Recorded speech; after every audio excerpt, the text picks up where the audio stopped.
Hello everyone, मैं Anita Thakur. Welcome to my YouTube channel. और आज हम लोग पढ़ने वाले हैं क्लास 11th हिस्ट्री चैप्टर 2।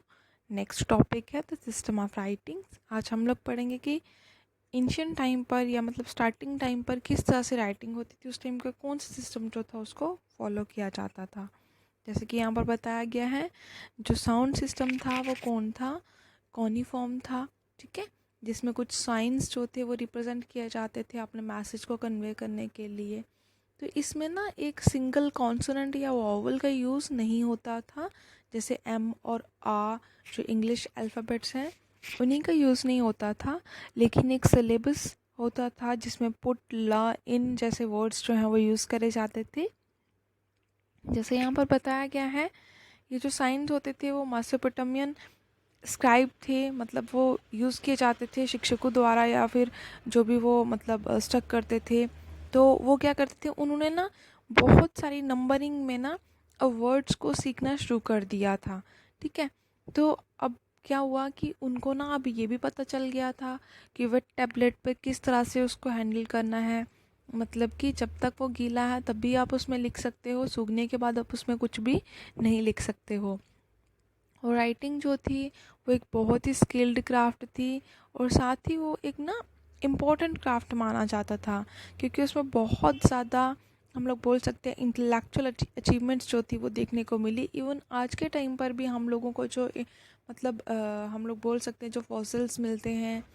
या फिर एविडेंसेस मिलते हैं एंशियंट टाइम के, तो वो कहीं ना ये रिटन प्रूफ मतलब जो एविडेंसेस होते हैं उन्हीं से क्लियर होता है। तो ये एक ना विजुअलाइज मैसेजेस को कन्वे करने का सबसे पहले एक साउंड सिस्टम ही था, जिससे हम लोग एक पर्टिकुलर लैंग्वेज को जान सकते थे, उसके बारे में हमें पता चलता था। नेक्स्ट है लिटरेसी। अब लिटरेसी यहाँ पर बताई गई है कि मेसोपोटामियन में कुछ ही लोग थे जो क्या कर सकते थे, जो पढ़ सकते थे और लिख सकते थे। और सिर्फ मतलब कुछ ही लोग जो थे वो पढ़ सकते थे और लिख सकते थे साथ में। और ऐसा नहीं था कि सिर्फ मतलब वहाँ पर हंड्रेड्स ऑफ नंबरिंग में साइंस थे जिनको मतलब सीखा जाता था, लर्न किया जाता था। उसके बाद उनमें से बहुत सारे जो थे वो कम्प्लेक्स भी थे, साइंस एंड सिंबल्स। अगर एक किंग जो है वो पढ़ सकता है, रीड कर सकता है, तो वो ना बहुत ज़्यादा श्योर हो जाता था कि हाँ उसने क्या कर दिया, एक बहुत ही बोस्टफुल इंस्क्रिप्शन कर दिया। मतलब उसके लिए ना बहुत ज़्यादा गर्व वाली बात होती थी कि हाँ उसने ना ये इतना अच्छा काम कर दिया कि वो पढ़ सकता है, ठीक है। उसके बाद राइटिंग जो थी वो अलग अलग मोड्स के थ्रू मतलब रिफ्लेक्ट होना शुरू हो गई, अलग अलग वेज से उसको यूज़ किया जाने लगा। जैसे एक लेटर लिखने के लिए ऑफिशियल लेटर लिखा जाता था जो किंग को, तो उसको किस तरह से बिगिन किया जाता था, टू माई लॉर्ड आ स्पीक, ठीक है। उसके बाद सेज योर सर्वेंट वगैरह इस तरह की जो हेडिंग्स होती थी उनका यूज़ किया जाता था कि हाँ हे मेरे प्रभु मैंने आपका दिया काम कर दिया, वॉट एवर, इस तरह की अच्छी चीज़ें लिखी जाती थी। तो अगर एक पोइम क्रिएट करी जाती तो उसका एंड क्या होता था, वो इस तरह से लिखा जाता था, let the versus be held in remembrance and let the Elder teach them. अब जो भी हम लोगों को बातें पता है अभी तक उनको याद रखना है, और जो बड़े लोग हैं या मतलब जो बूढ़े लोग हैं वो हमें टीच करेंगे, सिखाएंगे, है ना। देन उसके बाद जो वाइज वन होगा, जो स्कॉलर्स होंगे वो क्या करेंगे, डिस्कस करेंगे, है ना। देन नेक्स्ट यहाँ पे बताया गया फादर जो है वो क्या करेगा, रिपीट करेगा अपने जो भी रूल्स एंड रेगुलेशन, वैल्यूज़, मतलब मैनर्स जो हैं वो अपने सन को क्या करेगा, वही चीज़ें जो उनके फादर या फोर फादर्स ने उनको बताई होंगी वो अपने बच्चों को बताएगा, है ना, अपने बेटे को बताएगा। और उसके बाद मतलब जो सुनने वाले हैं वो भी ना हर एक मतलब जो लोग होंगे वो क्या करेंगे, आप अच्छे से ध्यान लगा के पोइम्स को सुनेंगे। द नेक्स्ट यहाँ पर बताया गया द यूजेस ऑफ राइटिंग, ठीक है, राइटिंग्स को कहाँ कहाँ पर यूज़ किया जाता था। अब यहाँ पर बताया गया जो कनेक्शन था सिटी लाइफ में और ट्रेड में और राइटिंग में, तो कहीं ना ये सारी चीज़ें जो थी वो मतलब रिलेटेड थी, मतलब एक कनेक्टिविटी फॉर्म कर रखी थी। उसके बाद ये लॉन्ग सुमेरियन एपिक पोइम जो थी उसमें किसके बारे में लिखा था, एनमरकर के बारे में लिखा हुआ था, जो कि अर्लीस्ट रूलर था कहाँ का, यूरेक का, ठीक है, यूरकू का, ठीक है। देन उसके बाद ये जो मेसोपोटामियन ट्रेडिशंस थी, ठीक है, उसमें क्या बताया गया, ये जो यूरेक है, ठीक है, वो एक सिटी थी, बहुत अच्छी सिटी मानी जाती थी, क्योंकि ये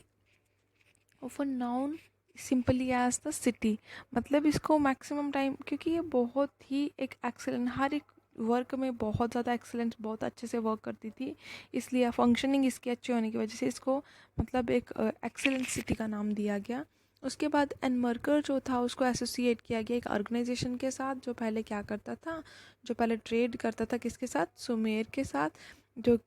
मतलब बहुत पहले अर्ली डेज में, ठीक है। तो एक एपिक में कहा गया ट्रेड वॉज नॉट नाउन, कि ट्रेड जो है ना वो कभी भी नाउन नहीं होता कि हाँ किससे कर रहे हैं, क्या कर रहे हैं, कब कर रहे हैं, क्यों कर रहे हैं, ठीक है। तो एनमर्कर जो था वो ये चाहता था, ये जो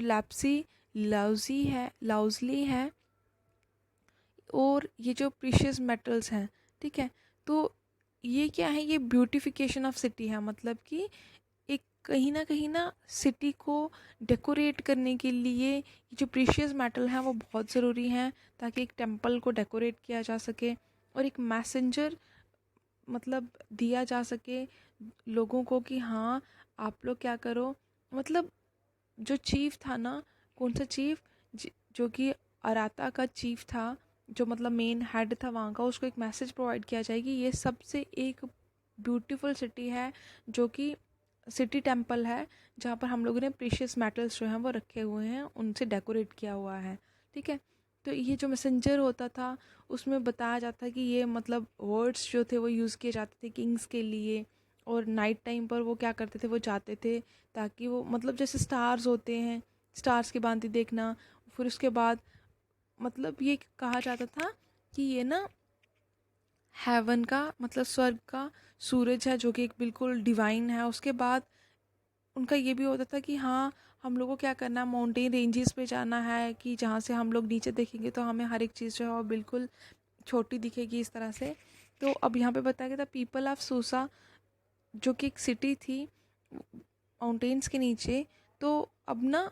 जो लोग क्या करते थे, जो माउंटेनियस रीजन्स रेंजेस को मतलब कवर करते थे या उन पर